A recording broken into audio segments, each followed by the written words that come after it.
आज हम सब यहाँ जब गीता के विषय के ऊपर श्रद्धेय स्वामी जी के सानिध्य में एकत्र हुए हैं, तो ये एक अत्यंत सुखद संयोग बनाता है।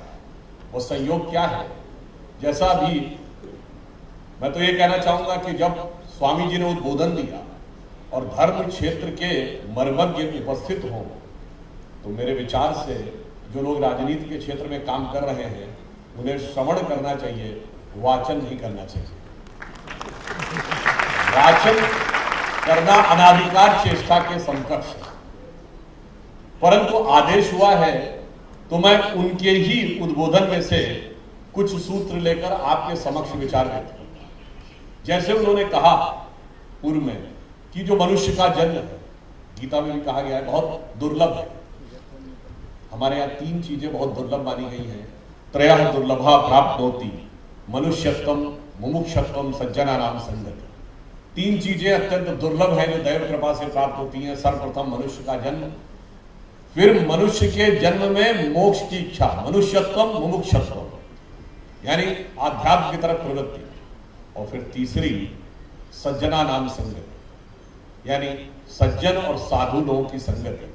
आज मैं कहना चाहूंगा कि संयोग से तीनों ही संयोग यहाँ विराजमान है। स्वामी जी भी हैं, कई पूज्य संत मंच पर विराजमान हैं, तो और आप सब लोग कहीं न कहीं उस आध्यात्मिक विचार से प्रेरित हैं, तो तीनों का ही संगम हमें यहाँ दिखाई पड़ रहा है। इसलिए मैं कह सकता हूं कि एक बहुत अच्छा और उचित संयोग। अभी स्वामी जी ने इस विषय की तरफ रेखांकन किया कि जीवन के प्रबंधन में किस प्रकार की भूमिका गीता के द्वारा निभाई जा सकती है। तो मुझे स्मरण आता, चूंकि मैं सामाजिक क्षेत्र में और राजनीतिक क्षेत्र में कार्य कर रहा हूं, तो मुझे ध्यान आता है कि गीता क्या भूमिका राष्ट्र समाज के प्रबंधन में निभाती है। भारतीय संविधान के मूल प्रतिलिपि में जो कुछ एक चित्र अंकित है, उनमें एक चित्र भगवान कृष्ण का अर्जुन को गीता उपदेश देते हुए भी चित्र। और संयोग की बात यह है कि वो संभवतः उस पेज पर है जिसपे directive principles of the constitution लिखे हैं, यानी नीति निर्देशक तत्व लिखे हैं। मुझे लगता है कि यदि भारत के संविधान और भारत के जनमानस का नीति निर्देशन किसी के द्वारा हो सकता है, तो गीता से अधिक उपयुक्त ज्ञान का वह प्रतीक नहीं हो सकता। और एक और मैं कह सकता हूं, क्योंकि वो गीता का उपदेश देते हुए चित्र है, तो वो एकमात्र बोलता हुआ चित्र है, क्योंकि बाकी सब में तो चित्र है और गीता में भगवान कृष्ण बोल रहे हैं। और यह प्रेरणा कहां से मिलती है? मैं तो स्मरण करना चाहता हूं कि आज हम स्वतंत्रता के अमृत महोत्सव वर्ष में आ गए। स्वतंत्रता की शुरुआत हुई तो सबसे पहले 1905 में, जब लोकमान्य बाल गंगाधर तिलक ने पूर्ण स्वराज्य का उद्घोष दिया था। उनको प्रेरणा कहां से मिली थी? लोकमान्य तिलक ने गीता का अध्ययन किया और उनकी प्रख्यात पुस्तक है गीता रहस्य। तो यानी स्वतंत्रता का प्रथम उद्घोष जो होता है पूर्ण स्वराज्य, उसकी प्रेरणा कहीं ना कहीं गीता से आती है। दूसरे नंबर पर 1909 में महात्मा गांधी ने पुस्तक लिखी हिंद स्वराज, जिसमें उन्होंने स्वराज की अवधारणा कैसी होगी, यानी भारत की स्वतंत्रता का स्वरूप क्या होना चाहिए, इसके बारे में पूरा उन्होंने एक विस्तृत विवरण दिया। और महात्मा गांधी लिखते थे, जब कभी मुझे जीवन में संशय होता था तो मैं जाकर गीता पढ़ता था, और गीता के ही किसी न किसी भाग को पढ़कर मेरे मन में प्रेरणा आती थी। और आप सबको तो याद होगा, महात्मा गांधी ने तो कौसानी में जाके अनासक्ति योग के ऊपर पूरी पुस्तक लिखी है जो गीता से प्रेरित थी। इसलिए हमारे स्वतंत्रता और सामाजिक आंदोलन का जो प्रारंभ हुआ वो कहीं ना कहीं गीता के प्रारंभ से होता था। तो इसलिए बहुत उपयुक्त था कि directive principles of the constitution में गीता दिखाई पड़े। और जब अमृत काल आया है, आप याद करिए 2014 में जब माननीय प्रधानमंत्री नरेंद्र मोदी जी इस देश के प्रधानमंत्री बने और वो अपनी विदेश यात्रा पे गए, पहली अमेरिका यात्रा, तो आप सबको ध्यान होगा उन्होंने तत्कालीन अमेरिकी राष्ट्रपति बैरक ओबामा को क्या भेंट किया था? श्रीमद् भगवद गीता। ठीक है, कुछ लोगों को अच्छा नहीं लगा था, तो मैं कहना चाहता हूं कि ये कर्मों का फेर था।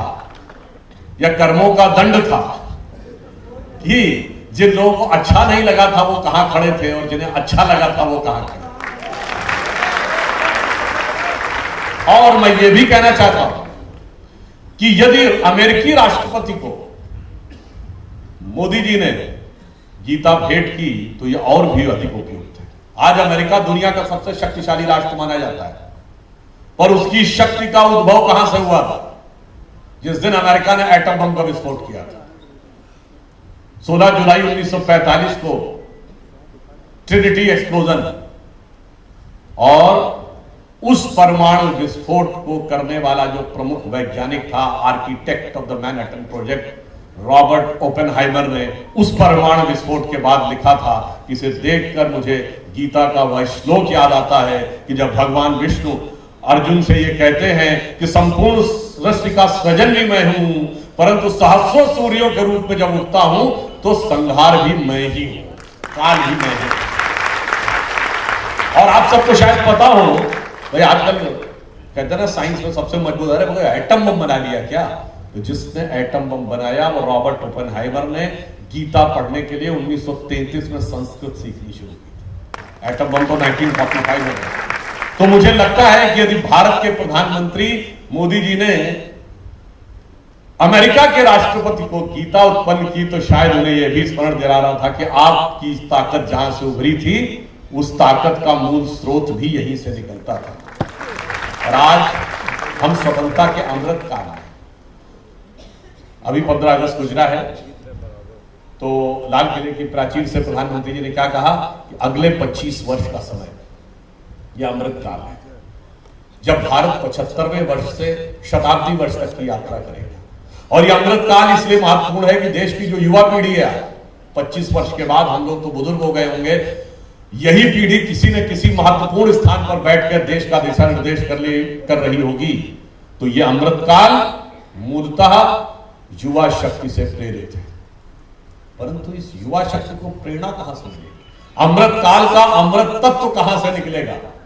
वो अमृत तत्व निकलेगा, वो प्रसिद्ध श्लोक आप सबको पता होगा, सर्वोपनिषदो गावो दोग्धः गोपाल नंदना पार्थो वत्स सुधी भोक्ता गीता दुग्धामृतम भाति। सभी उपनिषदें गाय हैं, भगवान कृष्ण उसको दोहने वाले ग्वाले हैं, अर्जुन बछड़े हैं, और गीता रूपी अमृत तुल्य दुग्ध जो उससे निकल रहा है वह गीता है। और हम जो भी सज्जन लोग उसका पान कर रहे हैं वह सब साधु और संतजन है। तो मुझे लगता है अमृत काल का अमृत तत्व तो गीता रूपी अमृत से ही निकलेगा।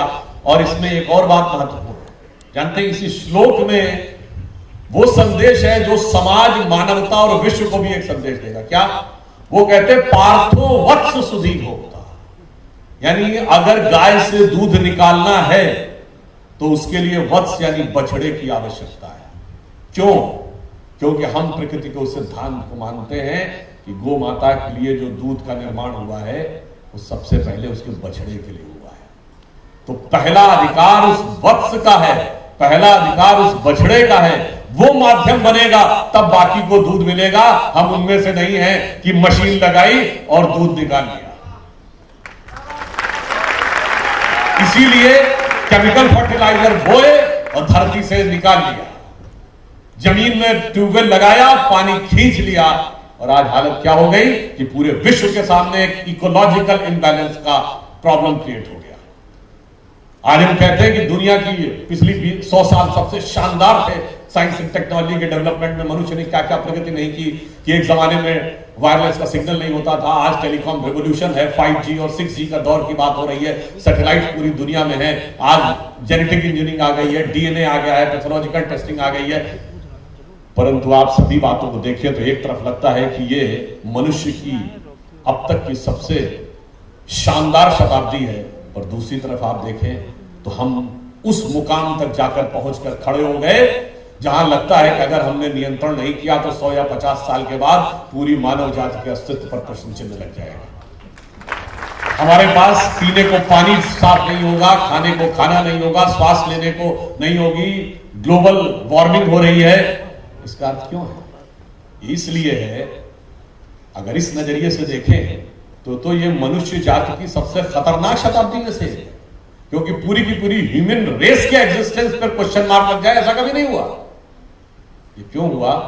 हमने वत्स के भाव को नहीं समझा, हमने प्रकृति को माता नहीं समझा।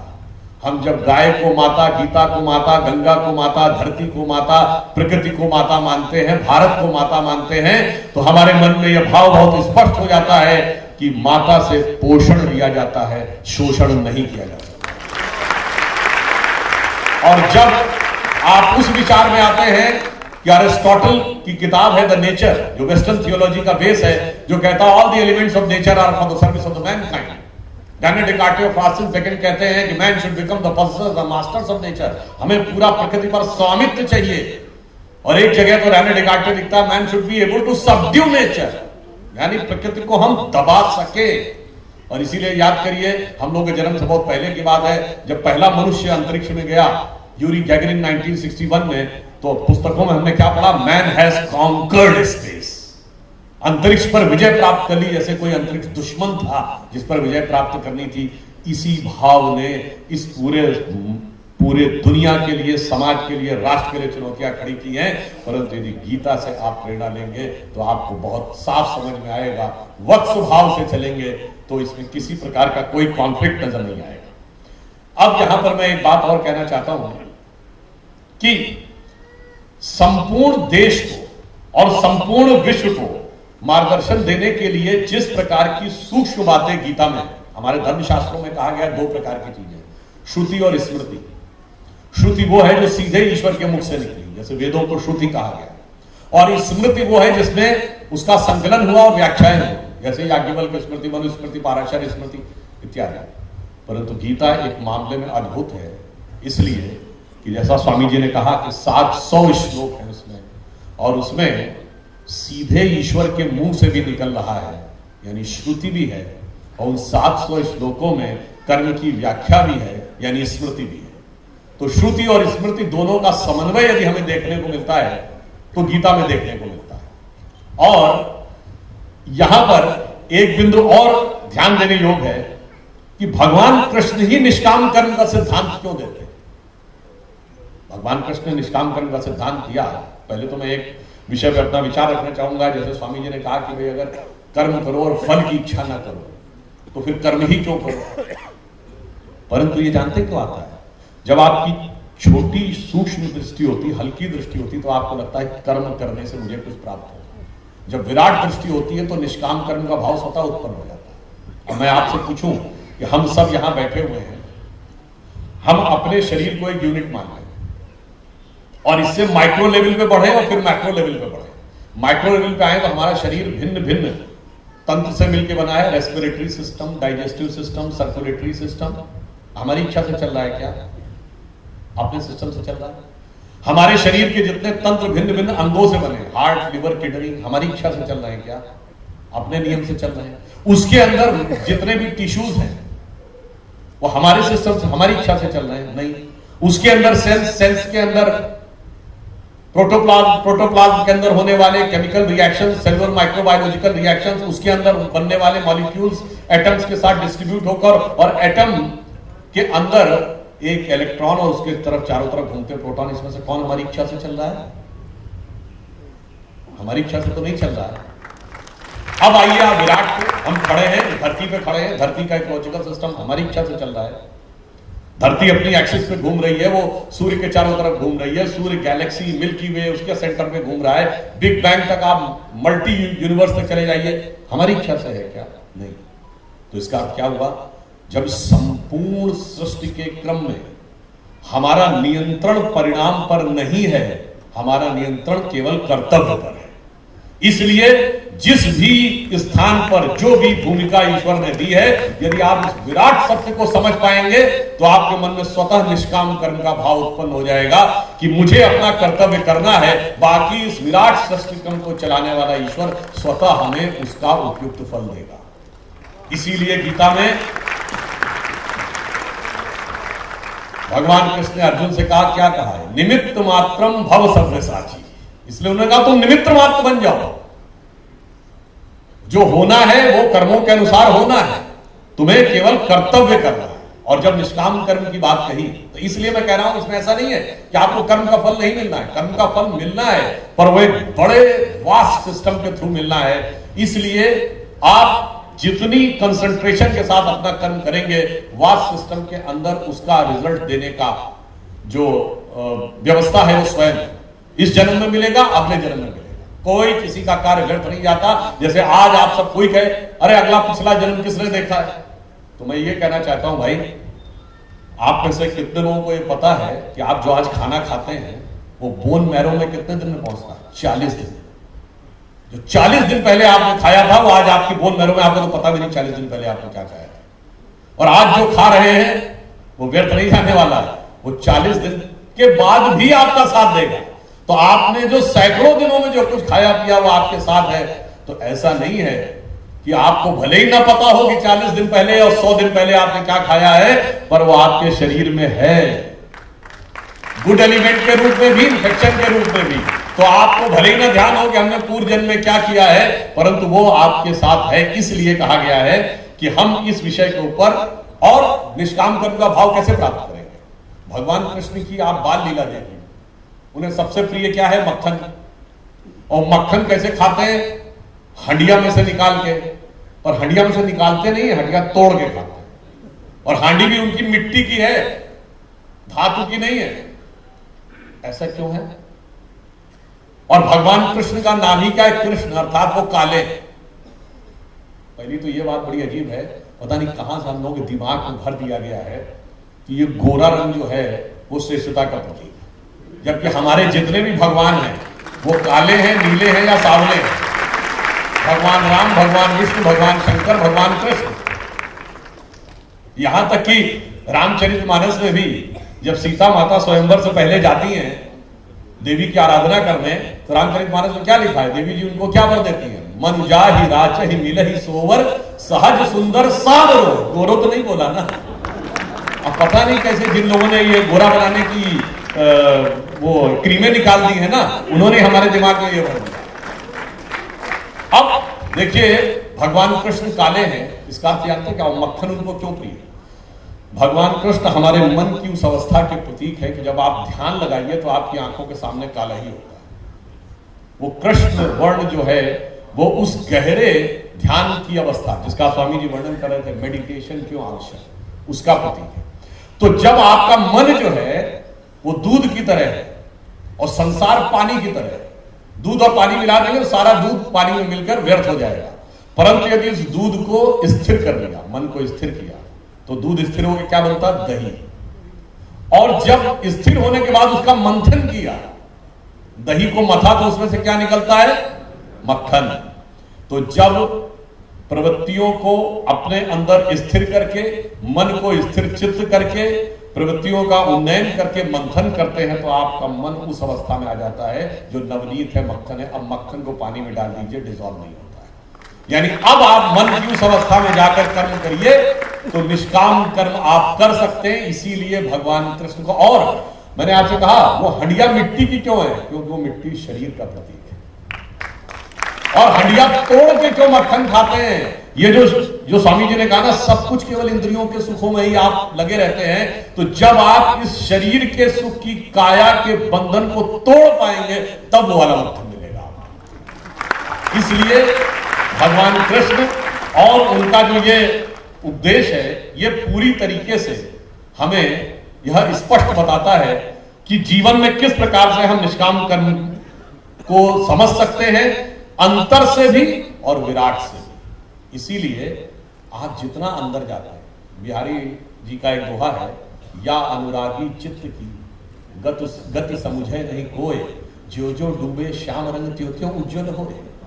तो जब आप ध्यान लगा के अंदर उतरते हैं तो पहले तो आपको दिखता है कि श्याम रंग दिखता है, और उसके बाद सारा का सारा जो उजाला है वो दिखने लगता है। और ऐसा नहीं है, आप लोगों ने सुना होगा, उनका एक बड़ा प्रसिद्ध दोहा था, मेरी भव बाधा हरो राधा नागर सोए, जा तन की झाई पड़े श्याम हरित धुति होए। इसके ऊपर एक मुस्लिम कवि हुए जिन्होंने, शफक साहब, जिन्होंने ये लिखा है, मेरी अफकार दुनिया दूर कीजिए राधिके रानी, के जिनके साए तन से हरे हो श्याम नूरानी। और इतना ही नहीं है, भगवान कृष्ण की भक्ति में वो क्षमता कि कृष्ण भक्ति के सबसे बड़े कवियों में से एक क्या माने जाते हैं? रसखान, सैयद इब्राहिम रसखान माना जाता है। उनका जन्म काबुल में हुआ था, समाधि वृंदावन में है। और वो क्या कहते हैं, आप सबको पता है कि उनका तो बड़ा प्रसिद्ध है ना कि मानुष हो तो वही रसखान, बसो ब्रज गोकुल गांव के द्वार। यानी मनुष्य के रूप में अगला जन्म पाऊं तो गोकुल में ग्वाल बालों के बीच में। जो पशु हो तो कहा बस मेरो चरौनित नंद की धेनु में जा रहा। पशु बनूं तो नंद बाबा की गायों के में। पाहन हो तो वह गिरि को जो धर्यो कर छत्र पुरंदर धारण। पत्थर बनूं तो गोवर्धन पर्वत। और जो खग हो तो बसेरो करो कहूं कालिंद कूल कदम्ब की डारन। अगर पक्षी बनूं तो कदम्ब के वृक्ष पर जाकर उस वृक्ष पर बैठूं जिसके नीचे भगवान कृष्ण मुरली बजाया करते थे। मेरे विचार से अगर वो आज होते तो फतवा का भी जारी हो सकता था। साहब जैसे आपने अगले जन्म की बात कह दी वो भी कृष्ण बात करेंगे। और वैसे आजकल की युवा पीढ़ी को समझना चाहिए हमारे देश की महान परंपरा क्या थी। आज तो एक मैंने बचपन में इसकी एक पैरोडी सुनी थी। आज तो हमारा समाज उस विकार की तरफ जा रहा है, संस्कार को छोड़ के, कि आज के किसी व्यक्ति से पूछा जाए तो वो क्या कहेगा कि मानुष हो तो वही कभी चोंच बसो सिटी लंदन के किसी द्वार है। वो कहेगा मानुष हो तो वही कभी चोंच बसो सिटी लंदन के किसी द्वारे। और जो पशु हो तो बनो बुलडाग चढ़ू नित कार को पूछ नहीं का।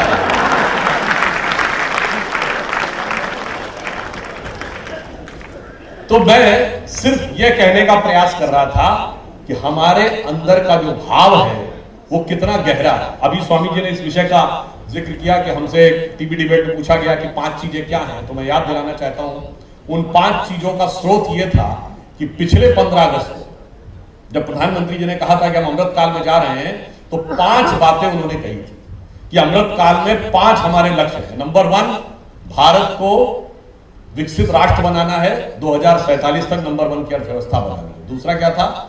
गुलामी की मानसिकता के हर प्रभाव से अपने को मुक्त करना है। तीसरा यह है कि अपनी संस्कृति और विरासत पर गर्व करना है। और चौथा यह है कि सबके लिए सबको प्रयत्न करना है। और पांचवा यह है कि वो प्रयत्न जो है वो सामूहिक रूप से कर्तव्य करना है। और इसलिए हम ये कह सकते हैं कि वो जो सांस्कृतिक गौरव और हमें गुलामी की मानसिकता से मुक्त होने की आवश्यकता है, उसके लिए यह जरूरी है कि अगर हम गीता का पाठ करेंगे तो इसके अंदर वो सारे के सारे आधार मिल गए। क्यों? मैं एक विषय और कहना चाहता हूं। अक्सर धर्म ग्रंथ में या किसी भी धर्म में 2 प्रकार की चीजें आती हैं। या तो वो आपको संन्यास के बारे में बताएगा कि भगवान से अलग, भगवान की तरफ जाओ, संसार से अलग हो, और या फिर सांसारिकता का नियम बताएगा। मगर सिर्फ गीता में भगवान कृष्ण ही वो उपदेश देते हैं जिसे निष्काम कर्म कहते हैं, यानी संन्यस्त भाव के साथ संसार में रहकर कैसे काम किया जा सकता है। मेरे विचार से दुनिया में कोई दूसरा ऐसा उदाहरण आपको नहीं मिलेगा। और हम ये भी कह सकते हैं भगवान कृष्ण इसको अपने आचरण में भी करके दिखाते। यदि कर्म के सिद्धांत को प्रतिपादित किया है तो हमारे भगवानों ने कर्म के सिद्धांत को अपने आचरण में बुला के दिखाया। भगवान राम जब सेतु बनाने जाते हैं समुद्र के किनारे तो समुद्र ने रास्ता छोड़ा था क्या? नहीं छोड़ा, बल्कि प्रकट होकर कहता प्रभु ये तो आपकी दी हुई मर्यादा है, कैसे छोड़ सकते हैं? कहीं और छोड़ दिया था, आप लोग पढ़िएगा। तो मैं किसी का नाम नहीं लेना चाहता, मगर बाकी जो हो समुद्र ने रास्ता छोड़ा था, हमारे यहां रास्ता नहीं छोड़ते। अब आइए भगवान कृष्ण को अगर आप देखें तो उनके प्राण कैसे छूटे। कहा जाता ना द्वारिका में बहेलिया ने छुप कर तीर मार दिया। वो तीर क्यों लगा था? वो तीर इसलिए लगा था कि गांधारी का श्राप लगा था जब दुर्योधन की मृत्यु हुई थी। तो आप ये समझिए कि भगवान ने भी ये दिखाया कि कर्म का अच्छा प्रभाव हो या बुरा प्रभाव हो, भगवान भी उससे मुक्त नहीं है। ये हिंदू धर्म की महानता है। और इतना ही नहीं, इसका अर्थ क्या हुआ? महाभारत का अंत कहां पे होता है? महाभारत का अंत कौरवों पर पांडवों की विजय से नहीं हो रहा है, युधिष्ठिर के राज्याभिषेक में नहीं हो रहा है, यादवी वंश के नाश पे नहीं हो रहा, भगवान कृष्ण के शरीर त्याग से हो रहा है। वो किसके द्वारा?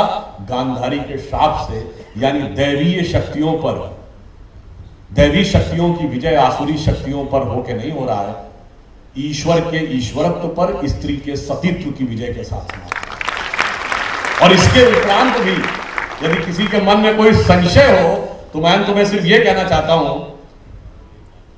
कि भगवान कृष्ण ने गीता का उपदेश दिया, उसके बाद भी कॉन्फिडेंस आ गया था क्या अर्जुन को? उसके बाद उसने कहा महाराज वो सब तो ठीक है, मगर इससे लड़ेंगे कैसे, ये सब तो बड़े बड़े महारथी हैं। तो भगवान कृष्ण को विराट रूप दिखाना पड़ा था, और भगवान कृष्ण ने विराट रूप 3 बार दिखाया। एक बार माता यशोदा को, जब उनके मुंह में सारा ब्रह्मांड दिख गया। अब वैसे उसको वो लोग कहानी मानते थे, उसमें मैं डिटेल में जाने का वक्त नहीं है। ये 2022 का जो नोबेल प्राइज मिला है फिजिक्स का 3 साइंटिस्टों को क्वांटम इंटेंगल के लिए, उसके जाकर थ्योरी आगे जाके यही हो रही है कि you can experience universe anywhere at any point, वो अलग विषय है। दूसरी बार दुर्योधन को दिखाया, जब दुर्योधन ने 5 गांव कहा कि मैं एक सुई की नोक के बराबर नहीं दूंगा। और तीसरी बार उन्होंने अर्जुन को दिखाया। दुर्योधन नहीं समझ पाया कि ये भगवान है, अर्जुन समझ पाया। क्यों? अर्जुन उससे पहले गीता का उपदेश सुन चुके थे। तो वो आधार बनाती है कि जब भगवान आपको दिखे तो आप पहचान तो सकें कि ये भगवान है। और इसीलिए उन्होंने जब उनको दिखाया तो क्या कहा? उन्होंने कहा देखो ये तय है कि अब तुम्हें ही राज करना है, और ये सब भूमि पे पड़े होंगे, पलक झपकाऊंगा और यही तय है। तो उन्होंने, अर्जुन ने कहा कि महाराज ये तय है तो फिर किस बात का रक्तपात करना, आप पलक झपकाइए, मैं सिंहासन बैठाऊंगा और जमीन में पड़े होंगे। तो भगवान कहते हैं वो तय तो है, मगर मिलेगा कर्म के सिद्धांत के अनुसार ही।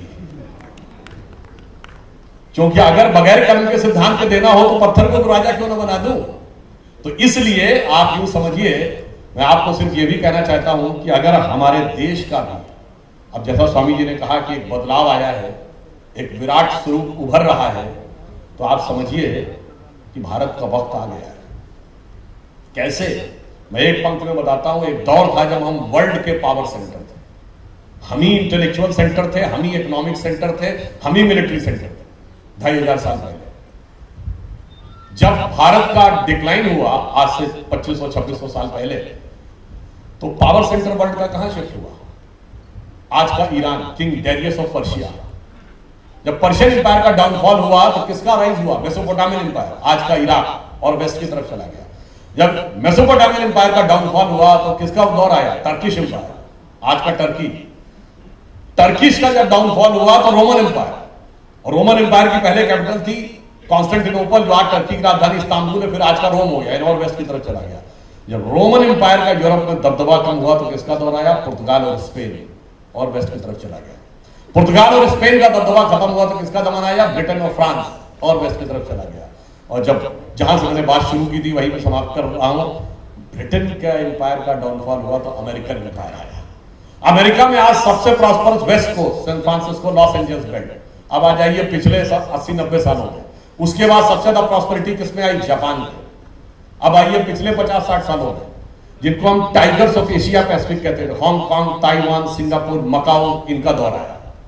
ये वर्ल्ड की सबसे पावरफुल इकोनॉमी बने, और आज भी पर कैपिटा इनकम के हिसाब से सबसे रिचेस्ट कंट्री सिंगापुर है।